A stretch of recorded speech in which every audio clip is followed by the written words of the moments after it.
Ce pourrait être un conte de Noël, l'une de ces belles histoires racontées à la veillée aux enfants et aux âmes rêveuses. C'est l'histoire des elfes, des petits personnages imaginaires issus de la culture magique des pays nordiques, des petits êtres vivants aux oreilles pointues et qui ont fait des bois et des clairières leur espace de vie.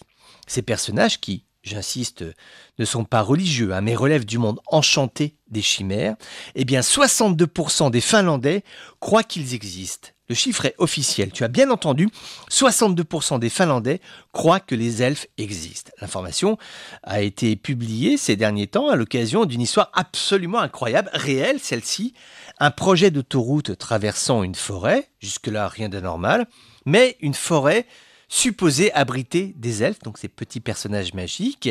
Et ça, en Finlande, ça ne fait rire personne. Tu vois, on aurait pu se dire, ils sont dans une fantasmagorie enfantine. Eh bien, pas du tout. C'est du sérieux. Les habitants de la région, des écologistes, des sympathisants, tous ceux qui croient en ce peuple invisible, sont convaincus qu'une artère routière perturberait les elfes, les lutins, les fées et autres farfadets. Ce qui est touchant, c'est la conviction des Finlandais, peuple moderne et civilisé s'il en est, pays totalement sous l'emprise de la modernité, des enjeux politiques, économiques, puissance maritime, pêcherie reconnue, donc un pays qu'on ne peut pas soupçonner de gagatisme intellectuel ou de décrochage avec le monde environnant. Eh bien vois-tu, je trouve cette histoire émouvante, l'histoire d'un monde imaginaire qui n'a pas eu la tentation de se structurer en secte ou autre chose, une part d'enfance assumée et revendiquer sans gêne en notre millénaire. Je trouve que c'est quelque chose qui est intéressant. Ils ne veulent pas d'une autoroute qui perturberait ce peuple invisible. Les Finlandais se battent pour préserver leur